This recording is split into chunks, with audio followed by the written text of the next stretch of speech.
there's no point being 60K and then paying out 60K just to make 60K, because that 60K also gives you a lot more energy work as well, it drains you a lot more.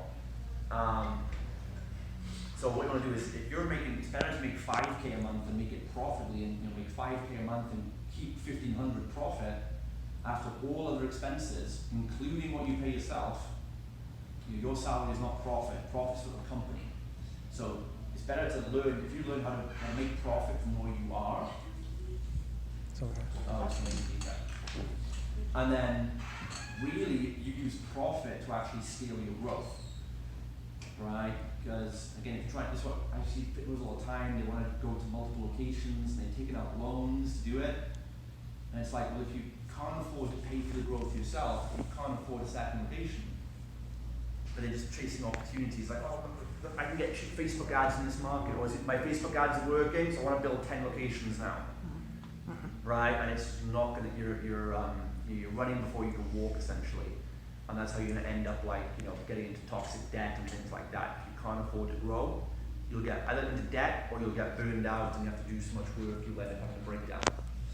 So if your company or location one can't make enough profit to fund the growth of location two, you don't deserve a second location. Simple as that, right? So what you want to look at is breaking up your cash flow into a few buckets or pots. And then we set benchmarks and budgets for each of these areas, which are not set in stone, but they're good guidelines for a financially healthy company. Same way when you have your calorie intake, you can separate the macros into like a healthy amount of fats, a healthy percentage of carbs, a healthy percentage of protein. So, again, 5,000 a month earned isn't equal across businesses if one's profitable and one's not. One can be making 5,000 but taking a loss of 6,000. So many companies are like that, it's unbelievable. So the buckets we look at, first of all, is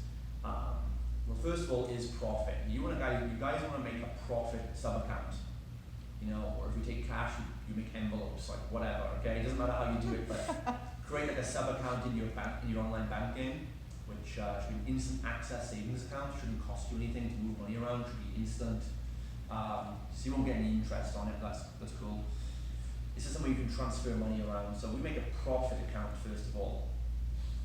The next one we make then is going to be a tax account for personal income tax. The third one then is going to be owner's salary or director's salary, where you pay yourself. And that's only for you if 80% of the work you do is in the business, technical, managerial work, which you probably will. If you really sit back and just work without you, you don't get an owner's salary because you're not really an owner-operator. If you're an owner-operator, you need to pay yourself that salary though. So you're probably doing 2 or 3 jobs in one.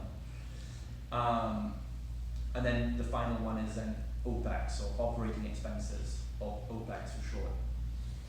And the way we can divide the cash flow then is, depends on what kind of size company you are, but generally if you're doing less than 250K a year, kind of under 25-30K a month, then we have certain proportion of percentages that will change if you go beyond that. But for the first, if you're a typical owner-operator, you're doing tons of work yourself, and you're doing less than 250K, which you should be, because as an owner-operator you'll struggle to get beyond 20K a month anyway, because you'll get your limit. Then we generally look at the percentages of the target percentages. You might not start here on day one, but the targets you want is to have a breakdown of around about 5% going into profit. Okay, so if $100 comes in, you want to get to a point where you can put $5 into profit immediately. You want 15% into tax. I'll explain why that's a bit lower than if you go to state tax of 30-40%. I'll explain why 15 is a bit lower in a minute. You will have owner's salary. We want to be 50%. Seems pretty high, but I'll explain why that is again. And then you want the rest, should be 30% left to cover your operating expenses, which includes any employees you have. So if you have contractors working for you, which we recommend for trainers most of the time, that would be included. What we tend to do is you'll have total revenue or gross revenue. What we'll tend to do is then, you take your total revenue, you'll minus the cost of any subcontractors you have. and what's left each month, that's your real revenue. And the real revenue is what we divide up into these percentages. So again, so maybe you're doing 10, 20K a month, and it's you plus 1 or 2 subcontractors part-time. Let's say your trainers come to like $2,000 a month because they're self-employed. And let's say you do 10,000 gross revenue. You take off the 2,000 for the contractors, you've got 8,000 left. You then put 5% of that 8,000 into profit, 15% towards tax, 50% towards owner's comp, which would be 4K, and the rest should cover the operating expenses as a target. Might not be where you are right now, but that would be the ideal target.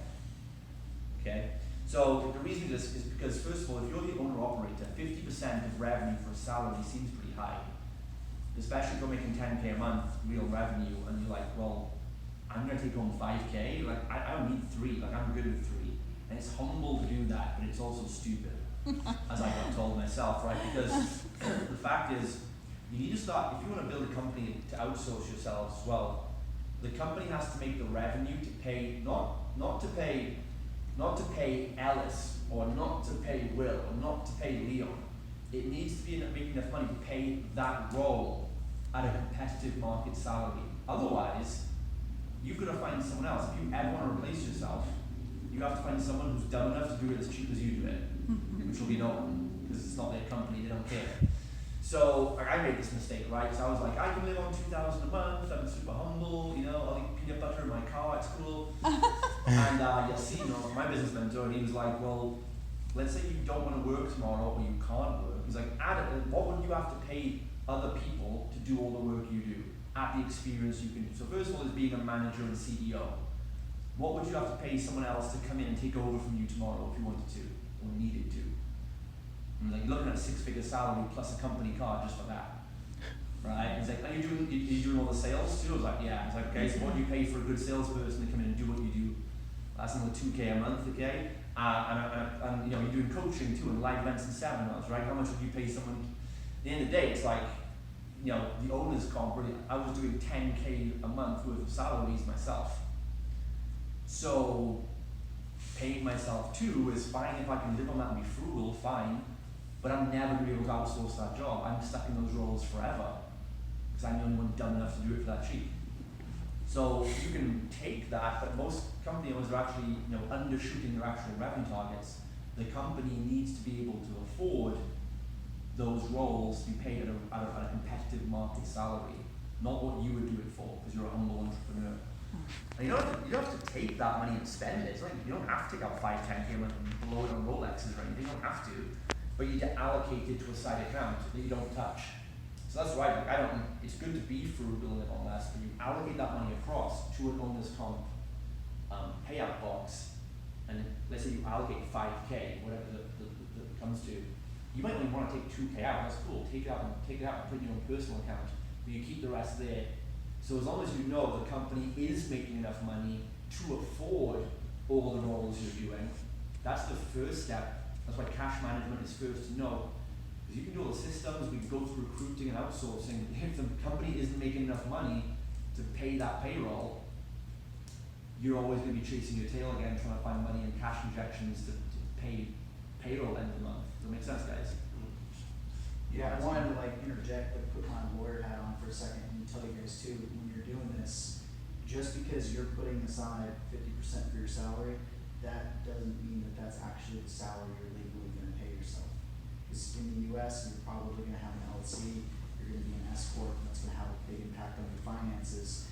You're paying employer tax and employee tax, which is like 15% each. If you're an employee, you're employed by McDonald's as this upper management person, you're gonna pay your taxes, and then they're gonna pay the same amount of federal taxes, Social Security, Medicare, and all that. But you, as your own business owner, when you pay your salary, you're paying double, the 15 and the 15 on the salary. But then the part that's not your salary, you're only paying 15. And so that's why these kind of legal mechanisms, they actually help you be more profitable in your business. That's why you need a good CPA, because they can walk you through all of this. But if 50% is being set aside for your salary, but you're paying yourself 50% of your salary, you're paying way more money than you need to the government, based on the laws. That's not what you should be doing.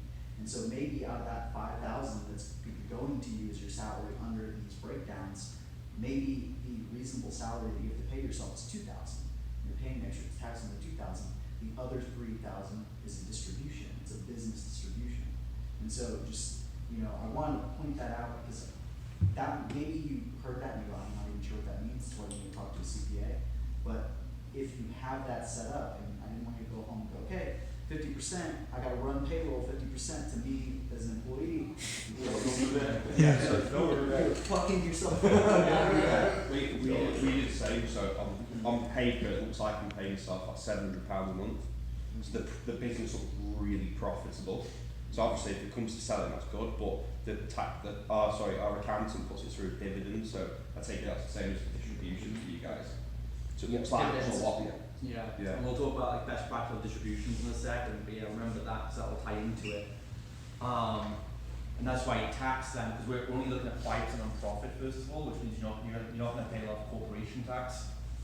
Because again, another problem with businesses like some are just too profitable.